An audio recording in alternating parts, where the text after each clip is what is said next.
Good morning, everybody. Welcome to our first Behind Bars with Officer Goodwin of 2021 and a lockdown version as well, can I add? We haven't done a lockdown version for a while. So without any further ado whatsoever, let's bring up one of our favorite prisons in the world.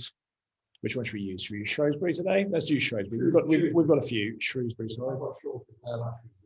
And let's bring on the man himself, Officer Goodwin.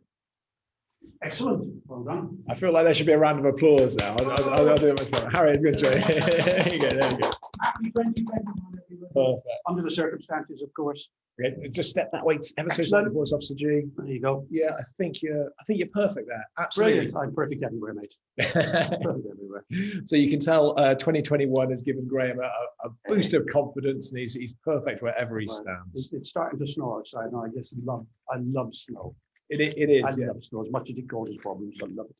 Okay, I'm going to just pass over to Officer Goodwin very quickly, and then we're going to move into, because he's got a message he wants to read out, and then we're going to move into prisoner employment today. So Officer G. Yeah. I'm just going to start off on a slightly sad note. It came to my attention yesterday that an ex-officer from Shrewsbury Prison died. His name was, well, we affectionately called him JD, John Jones his name was. He was a brilliant man, an excellent officer. And he was a man that truly proved that you don't have to walk around being a tough guy to be a great officer. He really was. And I took a lot of information from John when I first come here and watched how he went about his business, because he'd got quite a considerable longer time than me in.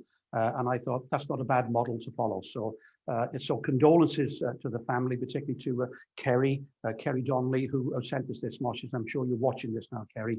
Yeah, he was a smashing bloke, and rest in peace, John. Thank you, Graham. I think that's is really important. I think it just goes to show as well the connection and the camaraderie and basically almost the internal family you have as prison officers within the service, because you obviously work so closely together under what can only be described as quite, I guess, intense at times circumstances. Well, certainly in a place like Shrewsbury, which isn't a big establishment, you do have to work very, very closely with the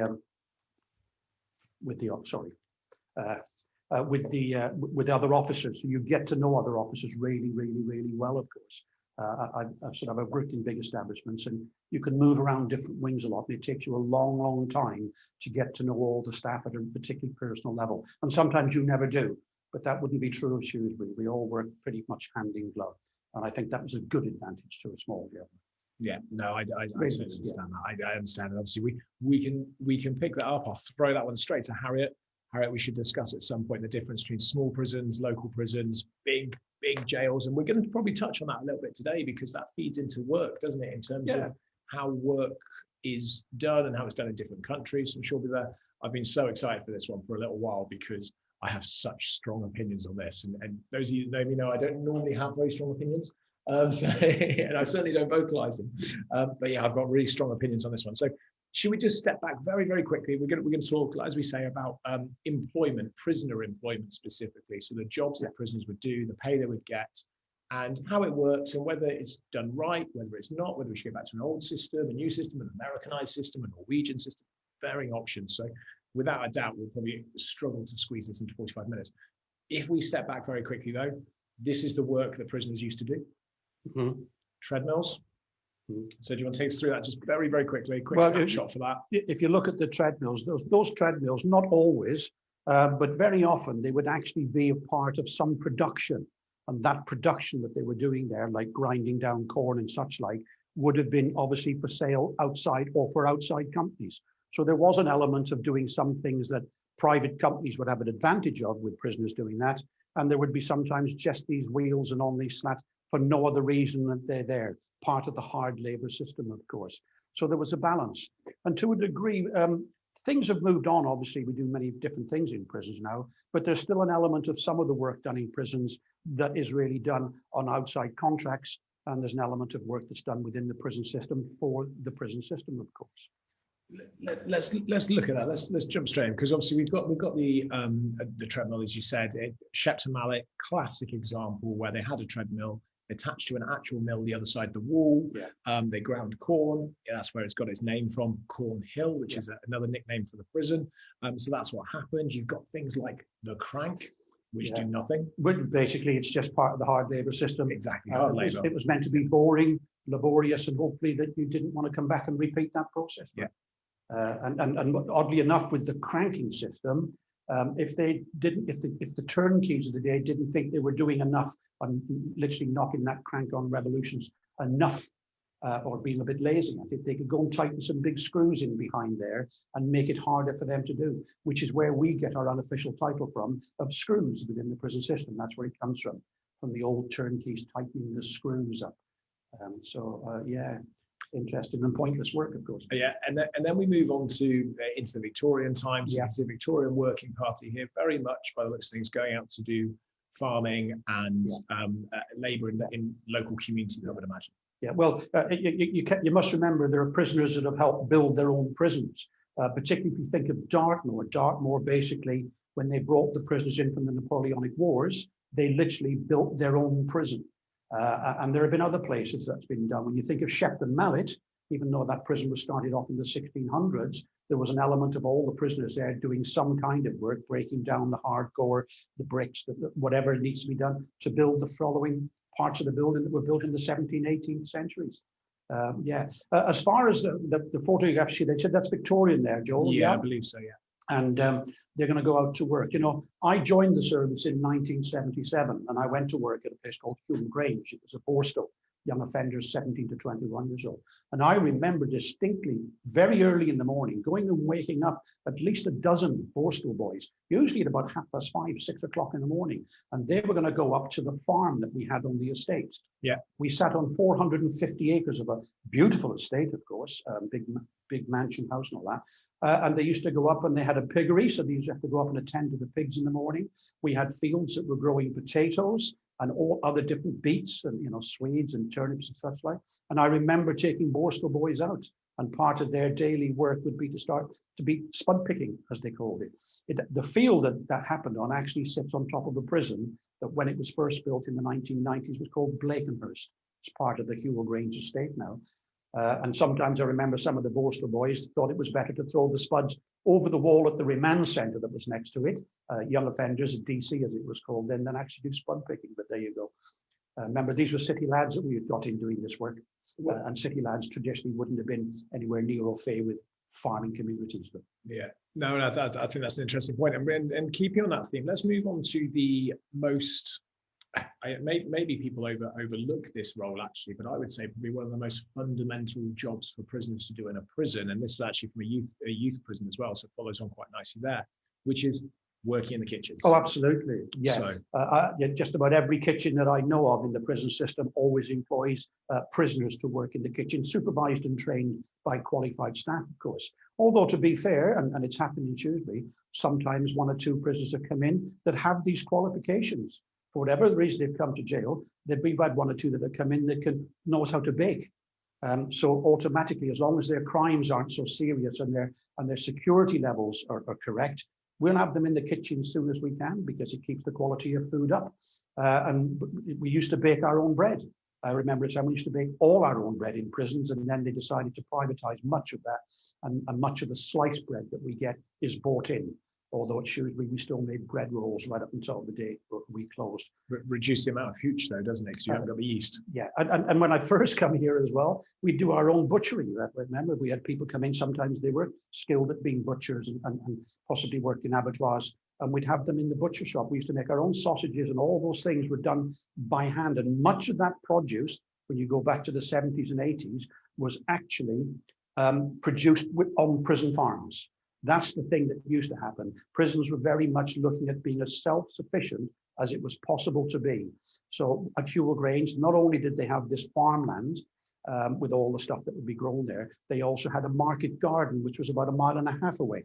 So there'd be a huge pile, perhaps 20 prisoners or Borstal boys going up there every day in a couple of minibuses, and they'd be there all day growing the tomatoes and the celery and all peas and beans and all those things, which were there to supply as many prisons as they could produce that stuff for. So it was basically self-financing. Today, I've noticed, and probably in the prison system today, much of this stuff is bought in on a contract. Much of it, perhaps not all, but I know that I've seen food come into the Shrewsbury kitchens and it's all been pre-packed and bought through private companies. So the service, although it's still in the public service, there's a high element of privatisation that goes on with the services that take place in there as well. So, which is interesting, because I think we'll get onto that when we get more to the manufacturing side, which is where I think it's a bit different. But this is a service that has to happen. Obviously, prisoners have to eat. So talk very quickly. You touched on very quickly about how prisoners would have to have certain security, let's say security levels. Yeah. There would have been crimes that people could have committed that would have prevented them from working in the kitchen. You've got to look at situations, particularly when you're handing prisoners knives that you see in a butcher's shop. There is a process of how they get hold of these knives and how they hand them back and how we make sure we've got them all at the end of the day. But you still got to be wary about those kind of prisoners. You've got to be pretty level-headed and willing to come in and work. And as kitchen lads, they work. They get up at 6 o'clock in the morning, not so much anymore, but they used to get up at 6 o'clock in the morning to start the breakfast menus off. They'd work on shifts and they'd work for 7 days a week. Not 7 days fully, but on a shift system. Remember, food is produced 365 days a year. Yeah. Now, different prisons have different standards, unfortunately, and I can't account for why that happened, but I have been to different prisons, and sometimes the food is not always of the same standard, even though the budgets are virtually identical. Shrewsbury had an absolutely excellent reputation for as long as I can remember of producing, with their budget, reasonably, well, good food. Good variety of food. I remember distinctly once, many years ago, taking a prisoner to hospital, and they were there having an operation, and I think it was the next morning, midday, they got a menu handed to them, as you do in hospital, and he sat there and he said, this is the life, boss. He said, I choose this, and I'll choose a bit of that, and I'll have a little bit of this, just like, oh, this is good stuff. And then I think he chose cottage pie. And when it got served up to him, it was just a blob of mincemeat with a tiny little piece of potato on the top. Take me back to jail, boss. And no offense to hospitals, but a few peas running around the outside the place. And this is gospel truth. He actually looked at me and he said, I'll never complain about prison food again. Yeah, boss. take me back to prison, boss. Yeah, absolutely. Yeah. But I think hospitals privatise food as well, don't they? Yeah, and I just assume it's much better. I'm going back a long time, and I'd like to think that perhaps it's a much better standard than it would have been years ago. Okay, let's talk about the really crucial point here: pay and conditions. Do they have a union? Who? Prisoners? No. Okay. No, what they do have and had for many years is what they call a prisoners' representation body. Okay. And it isn't the same as a union. They don't have the same legal rights or legal responsibility, but they have it's a bit like a consultative committee. So prisoners from around the prison can ask to be a part of that committee, and if they come on it, that's when, if they think that things might need to be looked at within the prison system, the governor will have meetings with them quite regular, and just to find out those little underlying things that perhaps we can manage. So prisoners do have some say, but bearing in mind, it would always come down to what the governor has to balance it up between what's reasonable, what's secure, and what's affordable. What you want isn't always possible to have, of course, but there is a sort of a consultative committee that's made up of a number of prisoners within the prison system. Prisoners that work in kitchens traditionally get paid reasonably amount more than they do in the other jobs, simply because of the skill element involved in it, the getting up, the 7-day shift allowance on it, working till 6, sometimes 7 o'clock at night, prepping food up for the next day. So they do get a higher rate. It's the highest paid job in the prison, is that right? It's not unusual to find that. Not unusual to find that they'd be high paid. And the question that everybody wants to know is, what is the pay for somebody, for a prisoner that works in a I can only kitchen? quote what it was when I was in the service, and I think, if I remember rightly, in Shrewsbury, the pay would have been just a fraction over £20. It might have been between 18 and 24 £20 an hour? A week. A week? A week. A week? So about 18 to 24, depending on your skill level, because it's not unusual for prisoners when they first come to get into the kitchens, if they don't have any particular skills, they'll end up on being sort of the bottle washer. And how many hours? Cleaning the cutlery and stuff, washing the materials up. How many hours a week are we talking about here? Because it's 7 days, so obviously it's going to be, like you say, almost 2 or 3 different teams of prisoners working different days, or how have they do it in terms of a couple of teams to make sure? They work on a shift system. I'm not sure that they work a full 40 hours, but they certainly put in probably more hours, more consistent hours than perhaps other areas of employment. So we're talking about sort of like 32 hours a week, basically, aren't we? The only person I would say that ends up working longer than that is the number 1 orderly in Shrewsbury. We had a number 1 orderly, traditionally called the tea boy, and they would literally be unlocked first thing in the morning, and they would be locked up last thing at night, because their job basically was to supply tea and coffee to staff on the landings, because sometimes when you're up on these landings, you're stuck there for hours at a time, and you can't just wander off down to the cafeteria to grab yourself a cup of coffee. mainly because there's no cafeteria, or not in this prison, there wasn't any. So the number one would be the one that's probably classed as the most privileged job of them all, because they get more time out of cell and they get more privileges because of their position. I'm going to work. I'm going to work that out very quick. I'm going to say somebody asked why you've got a diary in your hands. So Laurie's asked why you've got a diary in your hands. Oh, do you want me to answer the question? Well, I mean, Harriet's already shocked you publicly. So you'll understand diaries, like a lot of things, are little more than carrying a microphone. They can be props. They're just props because there's a danger without these things. You're not quite sure what to do with to hands. And it makes you move around too much when you're on a static screen. You are animated, absolutely. Yeah, and I'm quite an animated speaker. When I've got tours coming around, I'm really quite animated. So these things hold me still, guys. So it's just a prop. It looks like I'm pretty smart. We've done a bit of research, to be honest with you. We did debate about handcuffing him, but I think HR wouldn't allow it. We thought that would send the wrong message. I've read through this. It's mostly Harriet's notes. It's mostly rubbish, to be honest.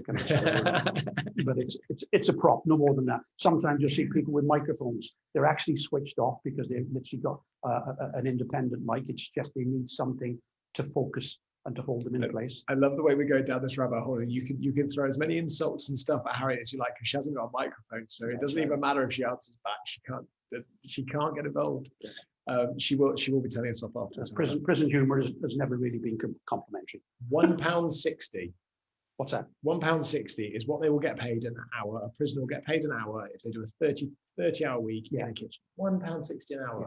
So if there's anybody out there it's less than that for prisoners in other workshops. If there's anybody out there that's got children that have just started working, 16, 17, 18, they're complaining about minimum wage, just remind them what they could be getting if they're in prison, £1.60. The thing about that money, I suppose you have to balance that up with the fact that for them, there are no other costs. There are no other costs out of that income. The only thing they have to take care of themselves, the most important things that prisoners will use their money for, will be phone credits. Yeah. They pay for their own phone calls when they're in prisons. And when they used to smoke tobacco, today that's been banned. They actually get, they're allowed to buy vape machines, so they have to pay for those vapes. And if they want something, what we always say, decent tea, decent coffee, decent toothpaste, little bits and pieces, they can buy birthday cards and Christmas cards for their families and different bits and pieces like that. So they have to pay for those, Okay. Let's move on into the workshop. So there's other jobs that they do in prisons. So this is another one. Oh yeah, laundry. Not all prisons have laundries. Many prisons operate and do laundry for other establishments. And you used to do this, didn't you? I didn't know this until only probably maybe 3 or 4 months ago. I think we were having a discussion actually in the production company we were here. You and I were having a discussion about laundry, and you were saying that it used to get outsourced at Shrewsbury. We used to outsource it to Stokeheath. Yeah, to another prison. Stokeheath, which was then a young offenders establishment. Yeah. And the problem with that was that as the van pulled up or the truck pulled up and used to dump this stuff off that was meant to be clean, wasn't always as clean as it should have been.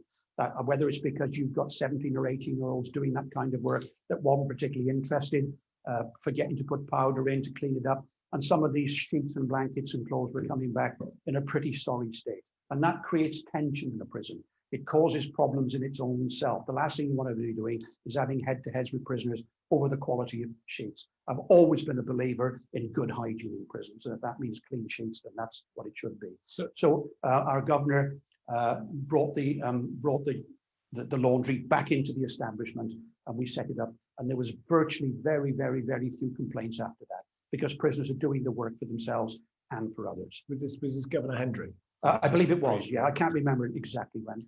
And I think that's we get through quite a lot of government. I think that's really good, to be honest, that somebody, officers, whoever it may be, has recognised there's an issue there in the sense, and that can escalate into something a lot bigger for prisoners. Because, like you say, clean bedding for someone, that can escalate into something a lot bigger.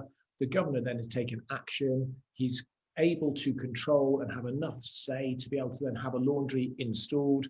That then gives prisoners jobs to do, and obviously on the site, on the actual in the prison they're in. Yeah. And then I'm assuming that the costs will probably be a little bit negligible, because the money you would have spent sending it to another jail and bringing it back will go in terms of.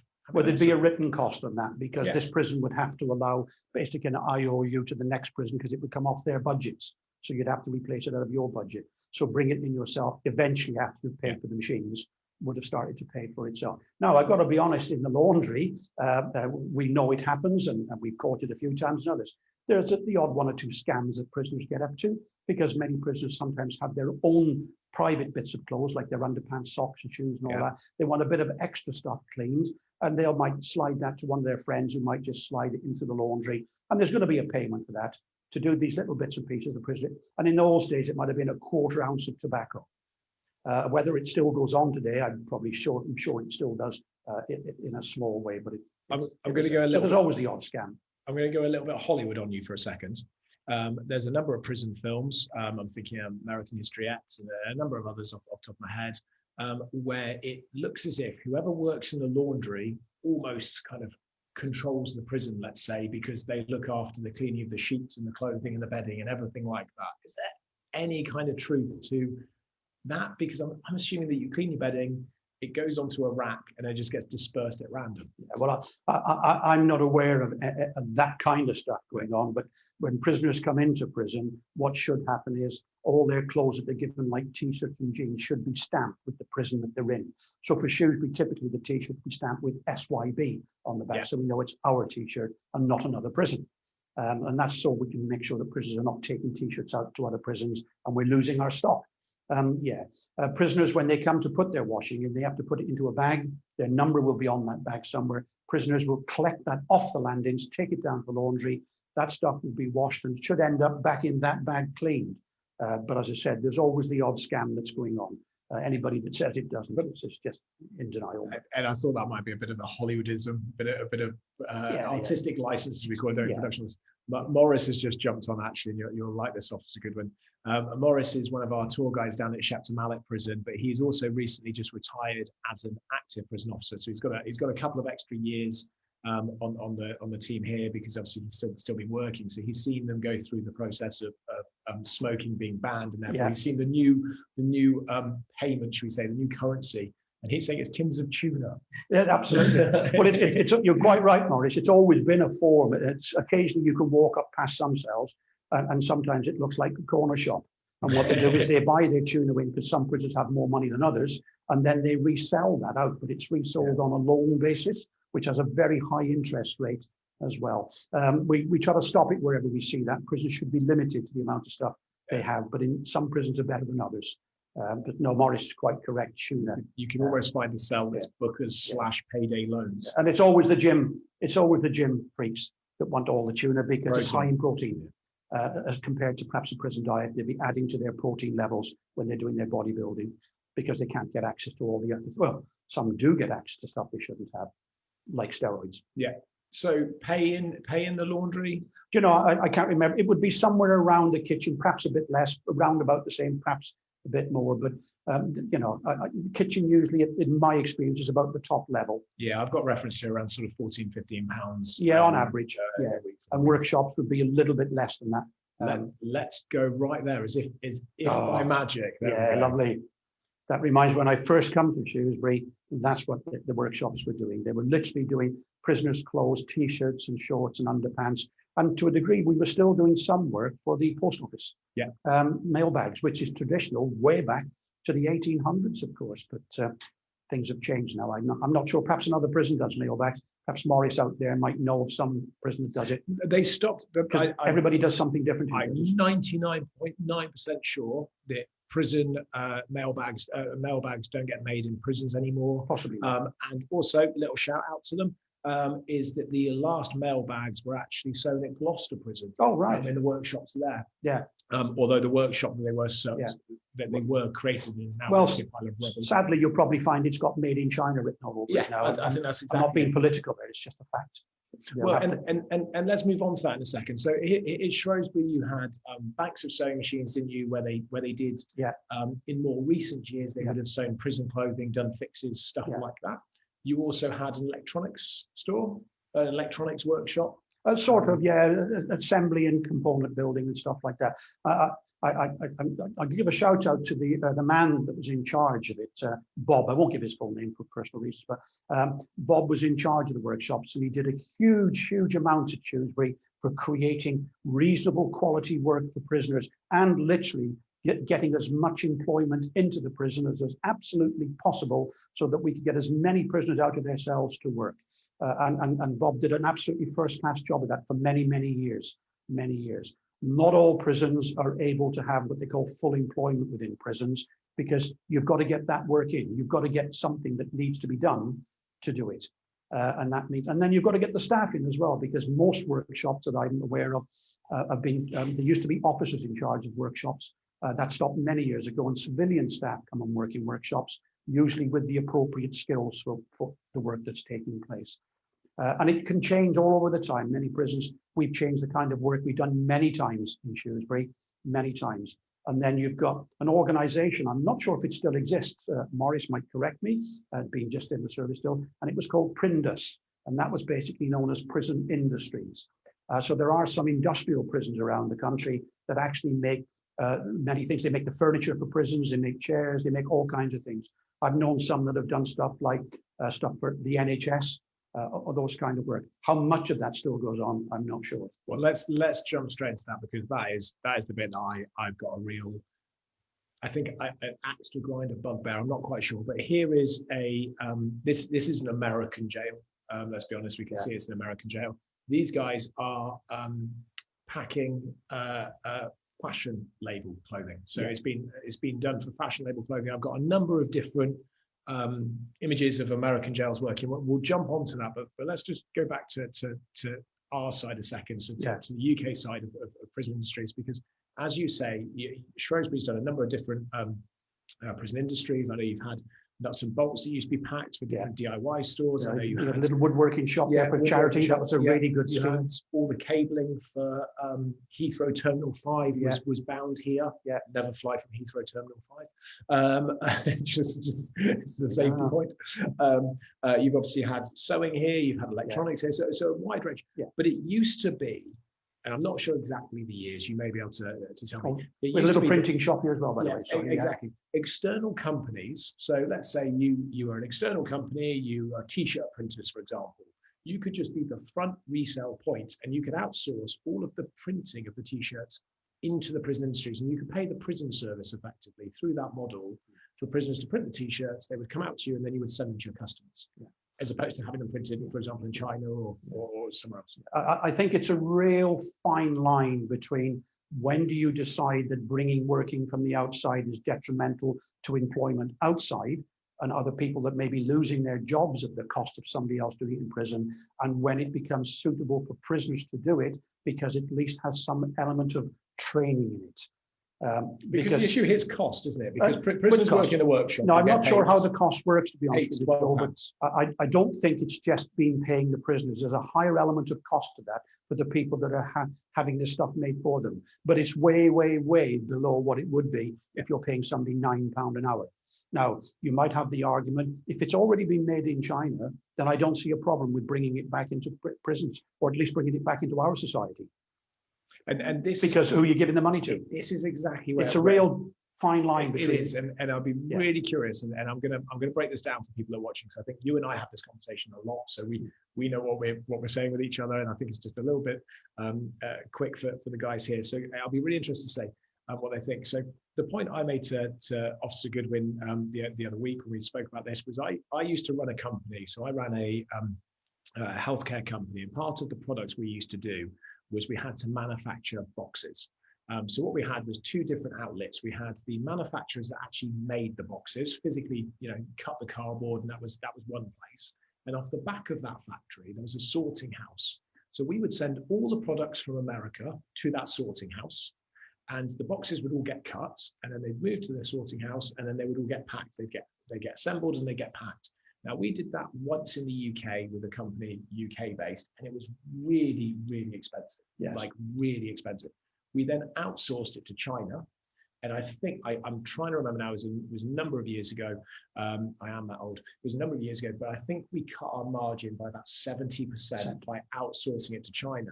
Exactly the same job. And my argument is, if I'm going to outsource that work to China, why can't I outsource that to prisons? And I appreciate there is going to be an argument about, well, prisoners will get paid less than the minimum wage, absolutely. But it's keeping it in the UK economy, not sending it out. And that's the bit I struggle with. And I agree with that, but then I would say it's a balance about, if you're asking prisoners to do some work, surely it must have some value to them to get outside. Because if they're just going to sit there and do something that's of no value, and I'll be honest with you, being a sewing machinist, there aren't many jobs left in this country, if any at all, that you're going to go out and use that skill to do. So there's a balance between what's useful for a prisoner to get some skills. Now, some prisons, remember, you've got prison industries. I mentioned Featherstone, because Featherstone's a training prison, a Cat C training prison, and they've got a full-size engineering workshop, which is pretty well suited for being in the Midlands. Plus the fact they've got a motor mechanic shop there. So, and remember, these prisons are trained properly by qualified staff. You've also got a modern printing shop there. So all those things are happening, as well as the kitchens and all those things. Even prisoners that work in the gymnasium, these days they'll take them on and they will be trained. They won't just come in to sweep the floors and just pick up the balls. They do fitness qualifications. Absolutely. They'll be trained in how to, the body, how the body works, the muscle works, joints work. They'll be trained in anaerobic exercises, aerobic exercises. They'll also be trained a little bit in how to referee all the different things. So they get certificates that allow them to go out and work in probably just about any gym that's running around. Either as a personal trainer, depending on your qualifications, or some kind of work. So the idea is that, they're in there, they're doing it, they like being in the gym because they get full access to it, of course, but they also are going to be given some skills and knowledge to take away with them. So there is a fine balance between, because if they're going to do something that's no good to them, then you might as well put them back on the wheel.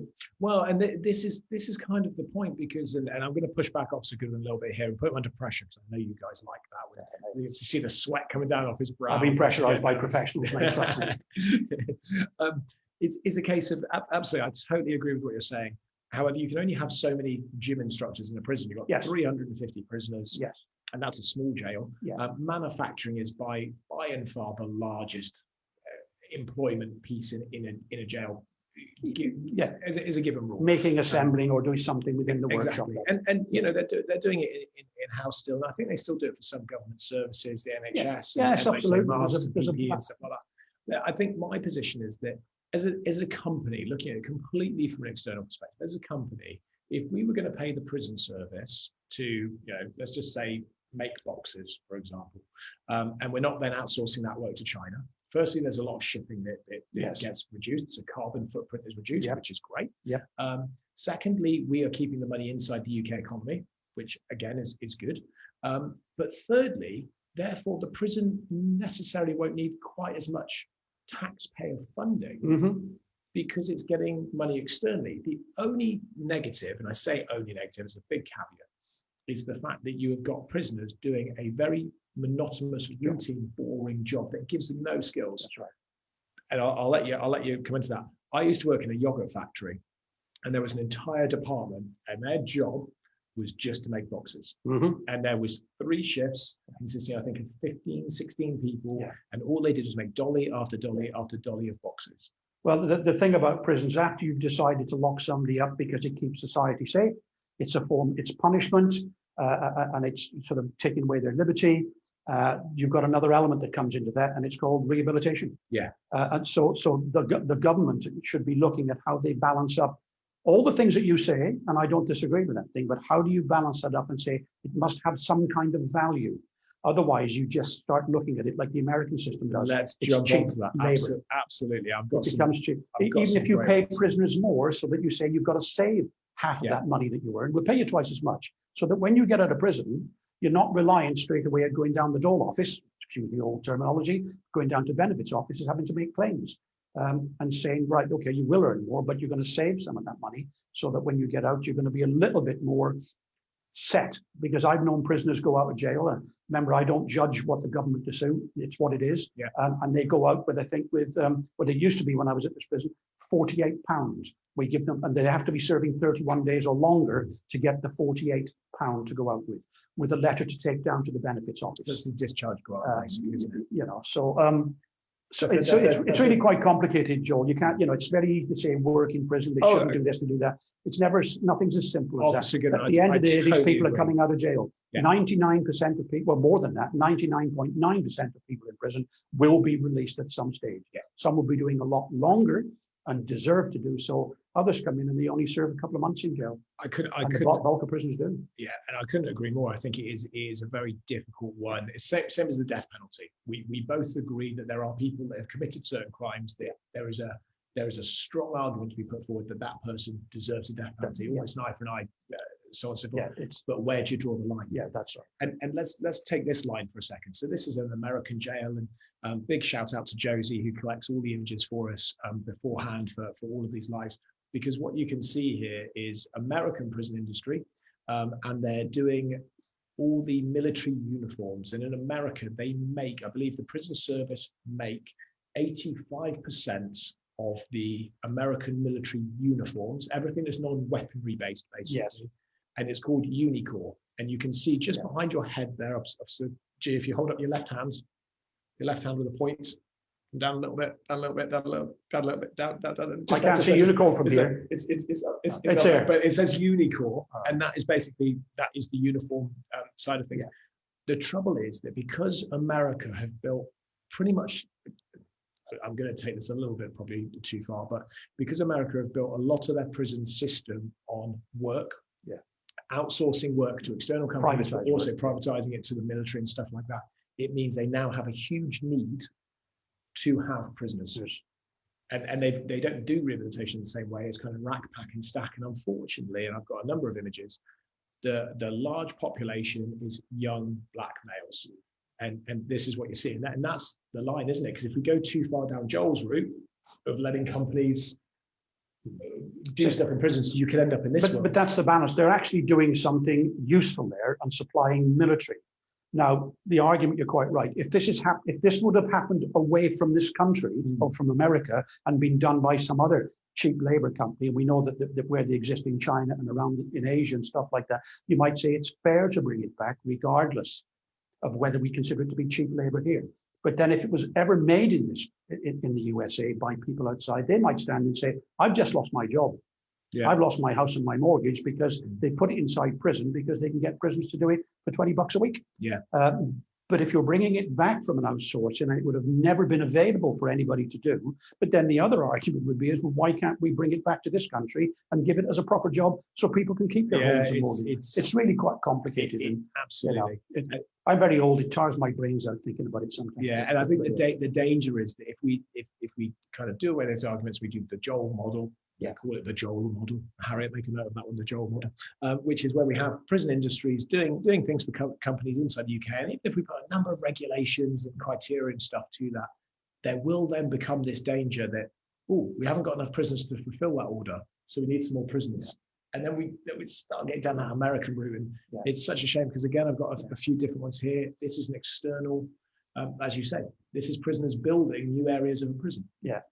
One white guy amongst a load of young black chain gangs. They're not unusual. They still use chain gangs to a degree out in the States. There they go, they're chain gangs. It's a female prison without the chains, but a couple of shotguns pointing at you. Well, that's exactly it. But it very much has become like that. And here we go. And then back inside, we've got packing fashion labels, and you then require a number of prisoners, so it's difficult. Yeah.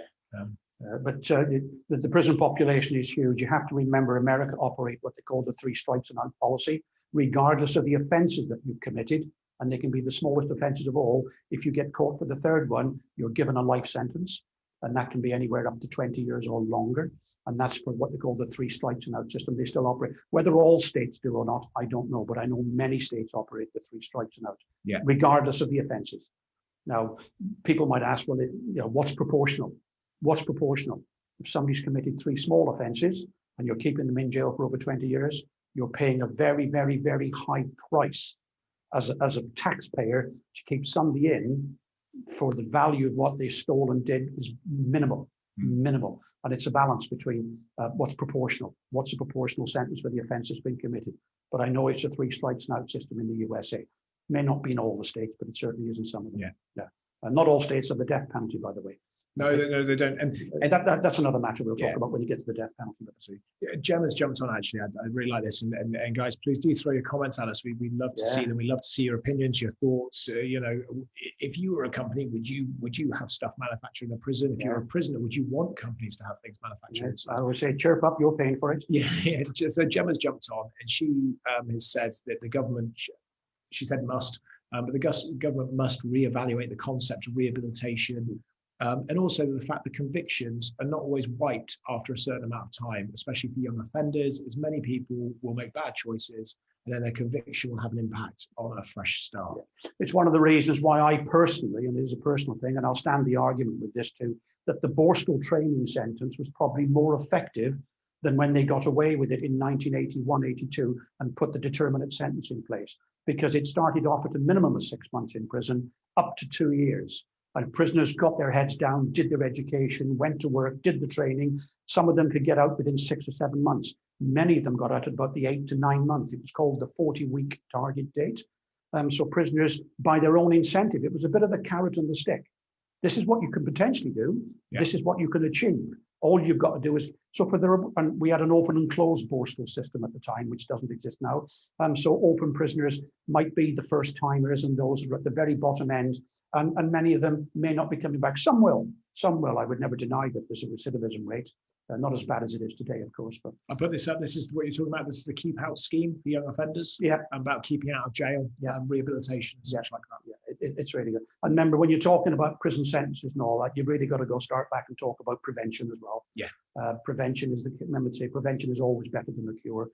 But they're big subjects to grab over. And you know what? Let's grab that one at some point. Harry, can you make a note of that we should be talking more about prevention, rehabilitation. Yeah. Prevention is better than the cure, effectively, and that all comes down to society. I think for that one, we're going to have to try and grab some kind of minister, aren't we? We're going to have to try and find some kind of minister to do with prison services and sentencing and possibly psychology. Oh, that's going to be a big show, that one. Do that in a 3-parter. I tell you, might come back. We had her here once on Radio 4, and Jackie Smith, she's ex-minister. Oh, that was. I mean, I'm going to go down the road. I've got 2 things that I desperately wanted to talk about before we get on. I knew the show would run over, but that was let it run, man. We're all backed up now at the moment. Yeah, that's true. That was so funny, guys. I'm going to tell you a little story now about when Jackie Smith came down. And Officer Goodwin. I know what's coming. Officer Goodwin took her around the prison, and basically she was doing a radio show, wasn't she? For Radio 4, I think it was.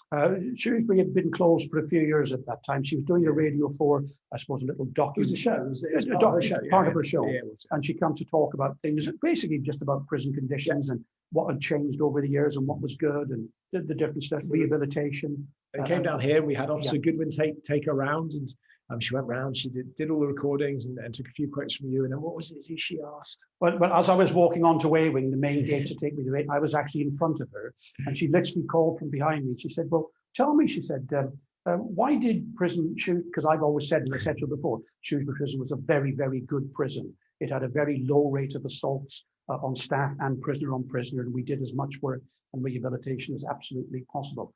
And she said, "Well, tell me then, Graves, why did they close the prison?" And I said, "You'll need to talk to an MP about that, madam." And she literally said behind me, "I deserved that, didn't I?"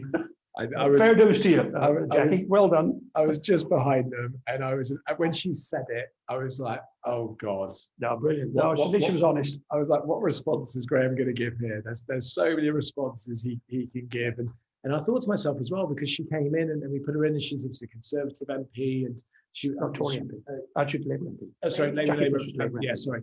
And she was here, and she was an MP at the time, and I thought to myself, she was there, like, does Graham realise that she's a City MP? I wasn't sure you were going to go, and I was sat there not sure if you were going to then give her both barrels. It was brilliant. It was absolutely classic. She got it one way or the other. So rehabilitation. Let's pick up on that in terms of work, because here at Shrewsbury there's something quite special, which is the railway track. Do you want to just give us a quick? Oh yeah, we've got a small piece of railway track here. It probably doesn't stretch more than about 50 foot. And there are other prisons that have them as well. I believe there's 4 other prisons that operate this, and it is a scheme that's run between Network Rail, I think it's called now, and I think it's still going on. I don't know, and the prisons, and it was actually thought of and brought about by our I say our old padre that used to be here, but I forgot his name now. You'll have to forgive me if you're actually watching this. You'll have to forgive me, but he was in head of. He used to be working head office in London as part of the ministry within prisons, and he came up to sort of get ready for retirement. He came to Shrewsbury, and then he bumped into an old friend of his that was part of the big network of Network Rail. And between them, they dreamt up this scheme, which became a very successful scheme. Whether it still runs or not, I don't know now. And basically, selected prisoners, those that are likely to succeed, those that are motivated to do so, will have the chance to get on that and do what they call rail track maintenance training. And if they're successful at that training, they had a very, very, very high chance of being offered a job with the network rail companies. There's also other schemes there I'd like to mention. Many people out there that are watching in on this now would have used Timpson's. Yeah, John absolutely. Timpson owns the company. It's a family company.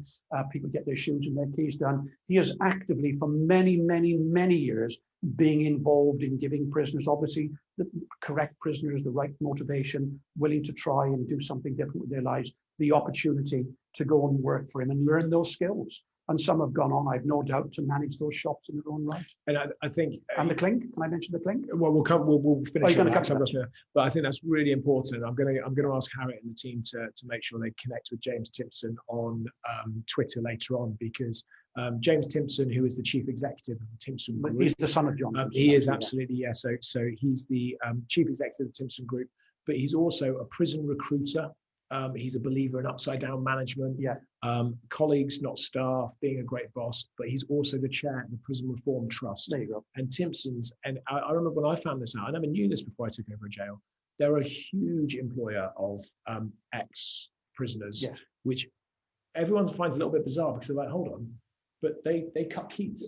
Of course they do. And the reality is they learn to cut keys in prison because they do it in manufacturing. But I think Timpson's are an absolute shining example of how you can make it work and how you can take ex-offenders and support the whole rehabilitation process. So big shout out to James suppose Timpson. With any training you do in prison, whether it become workshops, is whether you can select those prisoners that are truly motivated. Because I'll be honest, some prisoners can talk the talk. Yeah. They can tell you that they've got all these commitments, and in actual fact, they're just telling you a story because it makes them look good, and they can get through their sentence and all that. Featherstone was a classic example. They got the engineering workshop there. I actually said to one guy there one day, I said, "What have you got to lose?" I said, "You're doing a long enough now in the workshop. Learn what it doesn't cost you anything. Otherwise, you're just going to be sitting around your cell or sitting in some really boring job."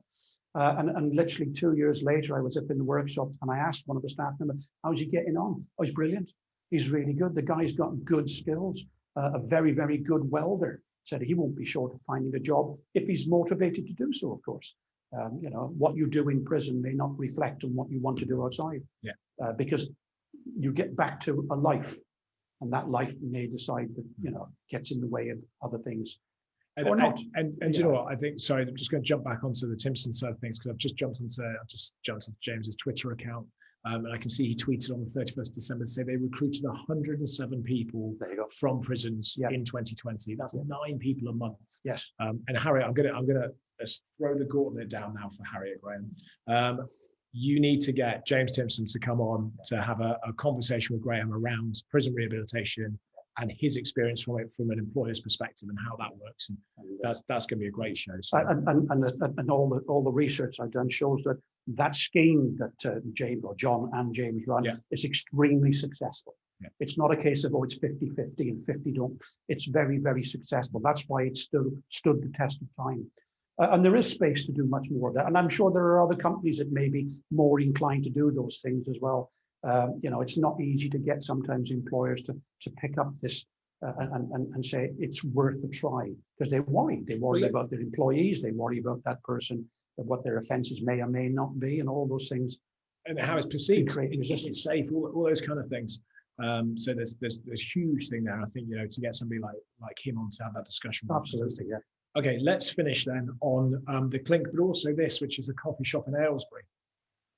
Aylesbury? Yeah, so this is a part of the Clink? No, this is the UK's first behind bars roastery based in Aylesbury Prison. So exactly the same as the Clink, it's a coffee shop. Yeah.